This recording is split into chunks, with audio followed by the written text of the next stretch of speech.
Chicago Mayor Brandon Johnson is here with us this morning. Mayor, it's nice to have you. Good morning. Good morning. Thanks for having me. You know, you are always welcome here to come and talk to us. It's the first time that we've had you here this morning. What brings you by? Well, first of all, thank you. And what brings me by is that we are building the safest, most affordable big city in America.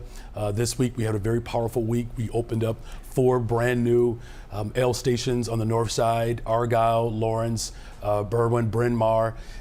So this is an exciting moment for the city of Chicago, an accessible station where we have escalators, elevators, just to make the ride and the experience of the public transportation stronger. We invested $40 million into our homeless shelters, the largest investment for our homeless shelters in the history of Chicago. And I'm going to work hard to tackle some of the challenges that people have experienced in our public transportation system, whether it's safety or people smoking, and all of those issues that we are addressing. So really looking forward to this conversation as we work to build the safest, most affordable big city in America. And we were there live for that grand reopening. Top of mind for many Chicagoans, the budget. The city is facing a $1 billion budget shortfall. Property taxes, you said recently you are not planning to raise property taxes. So where's the money going to come from? Well, first of all, that's correct. I'm not going to propose a property tax increase in my budget. I'm going to put forth a budget that reflects the values of working people. Progressive revenue is what we're going to fight for. What does that mean, Mayor, by the way? Progressive revenue. We've heard it quite a bit lately. Well, it's basically revenue that challenges the ultra-rich and our larger corporations to put more skin in the game.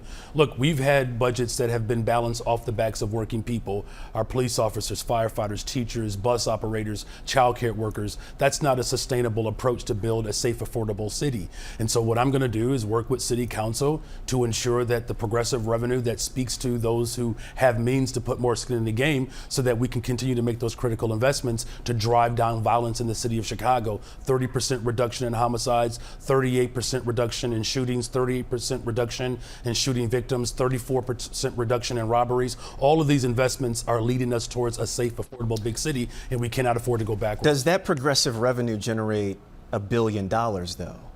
Well, we're certainly going to look at every single aspect, right? It's not just about the revenue, right? It's also about how government can be more productive. And I'm going to look into means in which we can modernize our budget system so that we can save taxpayer dollars. But look, make no mistake about it. If we're going to continue to build more affordable homes, which we're on pace to build at least 10,000 within the next couple of years, if we're going to continue to drive violence down in the city of Chicago, we're going to have to invest in people. Furloughs and layoffs on the table here? No. Look. Not at all. Look, cutting from our police and fire is just not something that I believe working people will tolerate. You know, cutting the critical services that the people rely upon in this city is just not something that we should do. I'm going to put forth a budget that reflects the values of working people. Look, growing up in a family of 10, a middle child, a working class family where ends struggle to meet week to week, we have to ensure that a safe, affordable city invest in people. That's why we invested in youth employment. 29,000 young people have summer jobs, right? That's a 45% increase. We built a one system initiative where we increased the number of shelter beds by 126%. We are expanding mental and behavioral health services, and we put forth $100 million towards violence prevention. These are the investments that are working. The people of Chicago elected me, a working class man, to build an economy that works for everyone, and that's what I'm going to do. Can you touch more on give us examples of what progressive revenue, progressive ideas look like? Can you tell us? Because people at home may still be wondering, what exactly is that? Can you give us concrete examples of what that could look like? Look, that proposal is going to come out. The people of Chicago will get a chance to see it. What I can say is this. There are too many loopholes in this city that allow for the ultra-rich and corporations to get away without having to pay their fair share in taxes. My proposal is going to reflect the values of working people. We're going to ensure that we make these necessary investments to build more affordable homes, to invest in our youth, to make sure that we're investing in mental and behavioral health care services,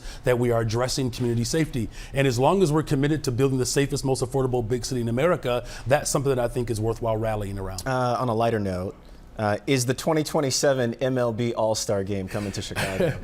Well, I'm going to make an announcement with some partners on August 1st. What I can say is the fact that the Major League Baseball wants to bring the All-Star to the city of Chicago, it's indicative of the confidence that people have in our growing city. Is that a yes?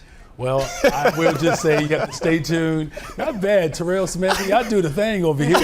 I appreciate it. August 1st, we'll make an announcement. And before we go, want to talk about CPS. Hundreds of layoffs that were recently announced. You have an interim CEO. Can you talk more about how you're working with CPS to address their budget shortfall as well? A lot of parents, that's top of mind for them. Yeah, well, just to all the parents, hang in there. Just a few more weeks before the first day of school. You know, I'm the first mayor in the history of Chicago to send their children to our public schools. As a former public school teacher, I know the work that people do every single day to ensure quality education. So my budget team will work with our interim CEO, Dr. Macklin Keene. 18 years as a principal, 12 years as an educator, as a teacher, and so I'm confident that we have someone in that position who shares the values of working people, and we're going to do everything necessary to ensure that there aren't cuts to the classroom. If you don't mind waking up, we would love to have you come back, Mayor. Is that right? Okay. Anytime you would like to. You got it. Appreciate you coming by. During the week and the weekend. Okay. Come by and see us. Appreciate it. Nice talking to you this morning. Likewise. Thank you very much.